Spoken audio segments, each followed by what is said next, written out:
की बड़ी खबर ये आ रही है कि नरेंद्र मोदी जी पहुंचे लंदन और उनका भव्य स्वागत करते हुए सभी राष्ट्रीय नेता और लंदन के सभी और युवा और सांसद सभी उनका भव्य स्वागत करते हुए, तो किस तरीके से आप तस्वीरों में देख सकते हो। धन्यवाद।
तो दूसरी खबर ये आ रही है कि नरेंद्र मोदी जी लंदन पहुंचे, उसके बाद संसद भवन अपने व्यापार और वस्तुओं और व्यापार के समझौते के बारे में बातचीत की गई।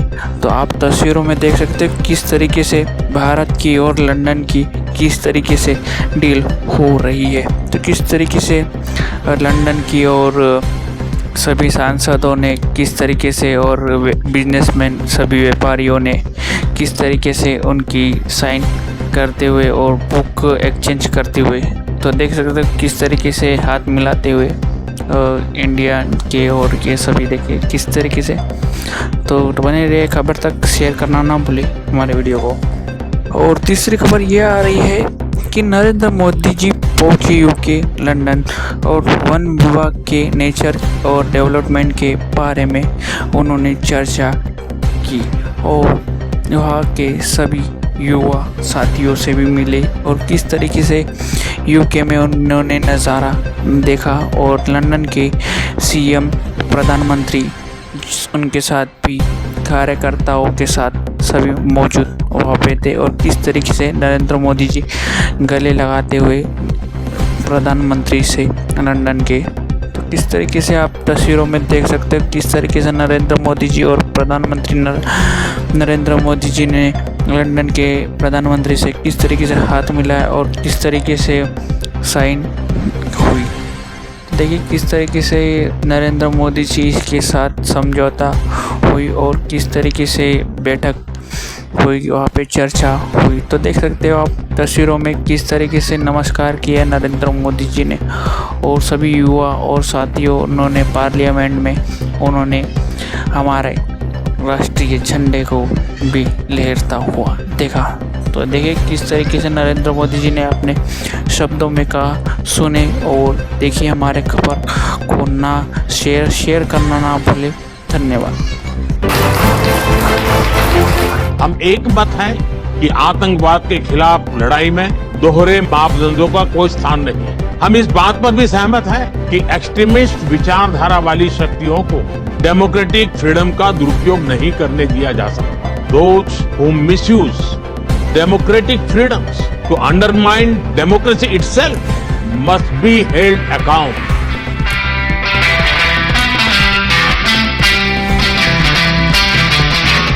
For both of us, cricket is not just a game, but a passion and also a great metaphor for our partnership. There may be a swing and a miss at times, but we always play with a straight bat. We are committed to building high-scoring, solid partnership. अभी चौथी खबर आते हुए सीधे ही कर्नाटक से, तो राहुल गांधी ने नई योजनाएं गाँव में किस तरीके से डेवलपमेंट के बारे में बताई गई है। ये तो खबर सुन। यानी गांव को आत्मनिर्भर और मजबूत बनाने के लिए कई अहम योजना लागू की है। इन योजनाओं का मकसद है गांव के हर व्यक्ति तक जरूरी सुविधा पहुंचाना और उनकी जिंदगी आसान बनाना। 3888 ग्राम पंचायतों में कुसीना मने बाल देखभाल केंद्र शुरू किए गए ताकि छोटे बच्चों को सही देखभाल, पोषण और पढ़ाई की शुरुआत मिल सके। इससे कामकाजी माताओं को भी राहत मिल रही है। राज्य की 5880 लाइब्रेरी में से 5760 लाइब्रेरी को डिजिटल बनाया गया है, जिससे गांव के बच्चे और युवा इंटरनेट, किताबें और नई जानकारी से जुड़ पा रहे हैं। 1,71,017 घरों में शौचालय बनाए गए हैं ताकि हर घर परिवार को साफ सफाई और सम्मान से जीने का हक मिले। ये काम स्वच्छ भारत मिशन के तहत हुआ है। जल जीवन मिशन के तहत 16,09,563 ग्रामीण घरों को साफ पीने के पानी का कनेक्शन दिया गया है। इससे लोगों को रोजाना पानी भरने के लिए दूर नहीं जाना पड़ता और सेहत भी अच्छी रहती है। कुल मिलाकर कर्नाटक की कांग्रेस सरकार ने साबित किया कि जब नीयत साफ हो और योजनाएं जमीन पर उतरे तो गांव भी शहरों की तरह तरक्की कर सकते हैं। ये सिर्फ वादे नहीं बल्कि काम की वो मिसाल है जो हर राज्य के लिए एक प्रेरणा बन सकती है। तो पांचवी खबर आ रही है, कांग्रेस की मीटिंग में 3 फैसले किए गए सीएम सिद्धार्थ मिया ने। तो जानकारी देते हुए आप तस्वीरों में देख सकते हो किस तरीके से जानकारी दी गई है। The Advisory Council of the OBC Department AICC was held in Bangalore, in which meeting we have passed 3 resolutions. One among them is Bangalore Declaration. I will just read the resolution Bengaluru Declaration. The Advisory Council of the OBC Department of AICC unanimously thanked Nyaya Yodha Rahul Gandhi ji for courageously taking up the cause of social justice for the marginalized sections of our country and for OBC in particular. Rahulji's steely resolve forced the Modi government surrender to the just and constitutional demand for the caste census in India. On behalf of OBC of India, we all thank Nyaya Yodha Rahul Gandhi ji for this historic achievement. But this is not just a milestone in Rahulji's courageous and brave leadership. India is destined to realize and achieve the ultimate objective of social transformation, leading to social equity in our great nation. We hereby resolve and take vow to continue to fight for justice for all with the flag of our Congress party in our hand, under the brave and courageous leadership of our Nyaya Yodha Rahul Gandhi ji. We hereby pass resolution for an intense and fierce nationwide national campaign for 1. National level caste census by the Census Commission of India, officially known as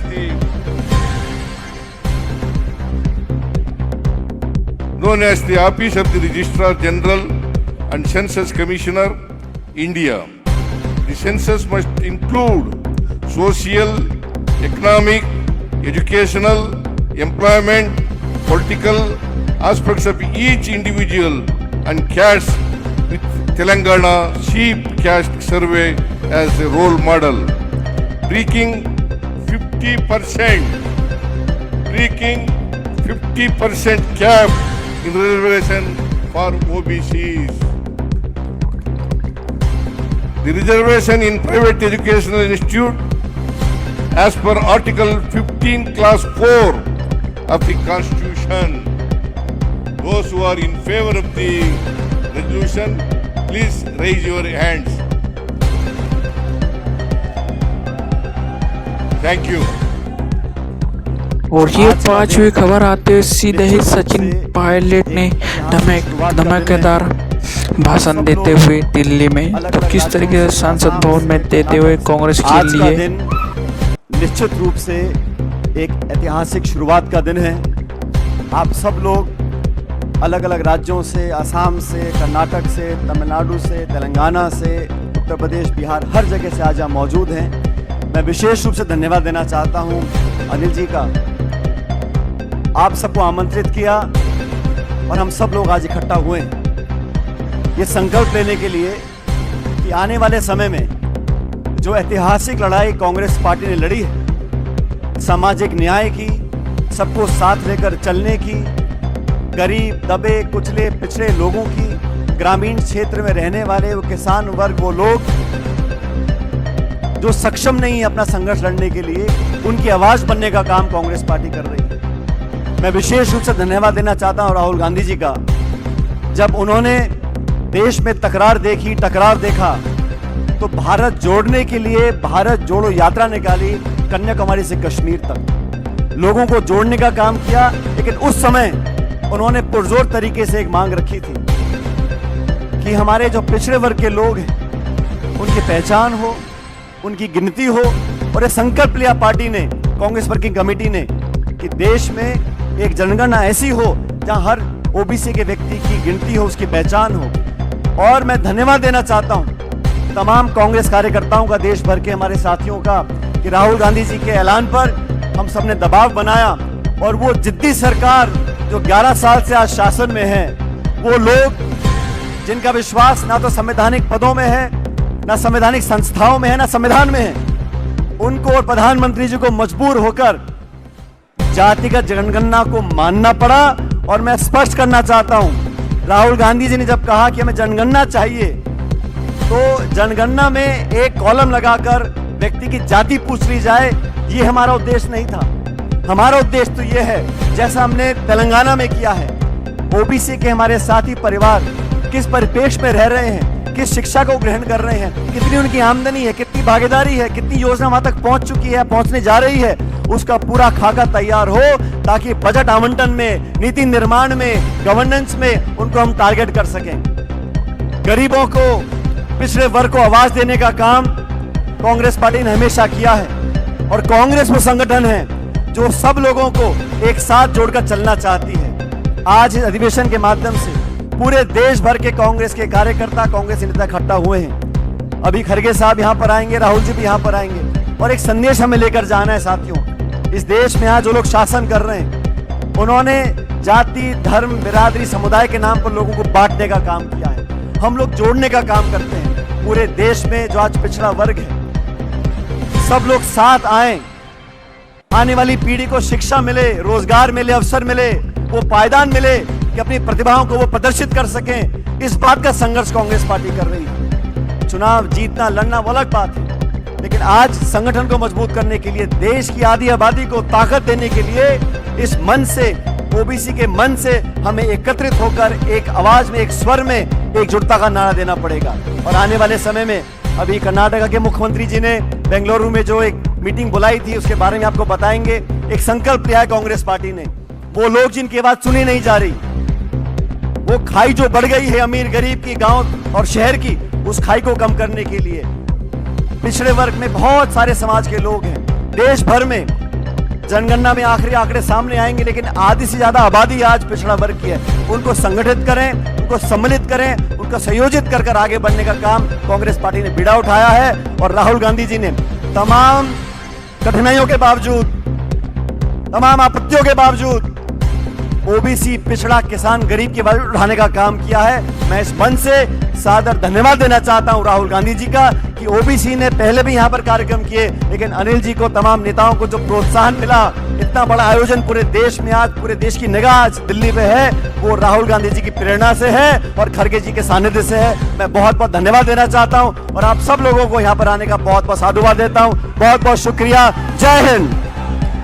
तो छठी खबर ये आ रही है कि कांग्रेस के नए, गुजरात की कांग्रेस के नए अध्यक्ष लड़ाई को आगे लेकर जाएंगे। तो सुनिए खबर। मैं मंच पे बैठे हुए सभी नेताओं की ओर से एक ओबीसी के कार्यकर्ता की तौर पे कांग्रेस नेतृत्व, आदरणीय सोनिया जी, आदरणीय खड़गे साहब, आदरणीय राहुल जी ने जो गुजरात प्रदेश कांग्रेस समिति के अध्यक्ष के तौर पे ये दूसरी बार जिम्मेदारी देने की जो कृपा की है उसके लिए मैं वो नेतृत्व का धन्यवाद करता हूं।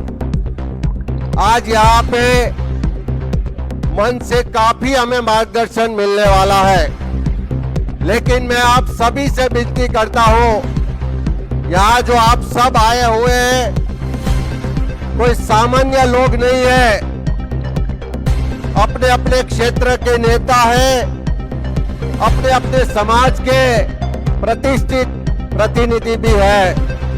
तो आज हम यहाँ भाषण सुनने के लिए नहीं, लेकिन यहाँ से संकल्प लेके जाने के लिए आए हैं। मैं आज आभारी हूँ राहुल जी का कि आजाद भारत में सबसे ज्यादा बुलंद आवाज से एक मजबूती के साथ सामाजिक न्याय की जो किसी ने बात की हो तो ये नेता राहुल गांधी है। वो नेता ने हमारे लिए, हमारे लोगों की भागीदारी के लिए, हमारे लोगों के साथ जो अन्याय हो रहा है, जो भेदभाव हो रहा है, उसको मिटाने के लिए जो पहल की है, वो मैं मानता हूं कि ना भूतो ना भविष्य जैसी ये बात और पहल है। तो उनकी बात को ताकत देनी पड़ेगी। मैंने देखा है कि जब हमारा नेतृत्व, हमारी पार्टी बुलंदी से सामाजिक न्याय की बात करती हो, बुलंदी से कास्ट सेंसस की बात करती हो, हिस्सेदारी की बात करती हो, और हम उसको बोलने में जो कमी रहे, हम उसको मजबूती से नहीं बोले, तो नेतृत्व की बात नीचे तक नहीं पहुंचेगी। हमें वो बात को आगे ले जाना है। नेता जो बात बोलता है उससे 10 गुना मजबूती से वो बात को हमें अपने प्रदेश में, अपने एरिया में ले जाना है। जब कास्ट सेंसस की बात हो रही थी, लोग राहुल जी की बात का मजाक बना रहे थे, लोग उसको राजकीय एजेंडा की बात बता रहे थे, लेकिन पूरे देश की सरकार को झुकना पड़ा और कास्ट सेंसस करवाएंगे ऐसा बोलना पड़ा। मैं आपसे विनती करना चाहता हूं कि कास्ट सेंसस की बात तो हम आगे ले जाएं, लेकिन कास्ट सेंसस में सबसे ज्यादा फायदा जो किसी को होने वाला हो तो देश के ओबीसी समाज को होने वाला है। साथ में मैं आपसे ये भी विनती करता हूं कि आने वाले समय में पूरे देश में सबसे बड़ा जो आंदोलन करना है कि जो सबसे ज्यादा फायदा ओबीसी समाज को करवाने वाला है कि जो रिजर्वेशन की 50% कैप है उसको हमें हटाना है। पूरे देश में हर गली से आवाज उठनी चाहिए कि ये रिजर्वेशन की 50% की कैप हटनी चाहिए और जिसकी जितनी वस्ती है उसकी उतनी भागीदारी सुनिश्चित होनी चाहिए। हम खाली राजकीय पदों के लिए लड़ने के लिए यहाँ नहीं आए हैं, हम खाली पार्टी में अपनी हिस्सेदारी सुनिश्चित करने के लिए नहीं आए हैं। मैं आप सबसे विनती करता हूँ कि हमारे लोग आज पिछड़े हैं, हमारे लोग आज विकास से वंचित हैं, उन सब की लड़ाई लड़नी हो तो हर प्रदेश में जो भी सरकार है उसमें ओबीसी के लिए अलग मंत्रालय होना चाहिए, ओबीसी के लिए अलग मिनिस्टर होना चाहिए, वो हमारी मांग होनी चाहिए। हर प्रदेश में जितनी हमारी हिस्सेदारी है उतनी भागीदारी होनी चाहिए। बजट में हमारी जो वस्ती है उसके हिसाब से हमारा बजट होना चाहिए, वो भी हमारी मांग होनी चाहिए। जैसे हर प्रदेश में एससी और एसटी समाज के लिए संवैधानिक जो जोगवाई है उसके हिसाब से बजट में उसको वस्ती के हिसाब से बजट का एलोकेशन होता है।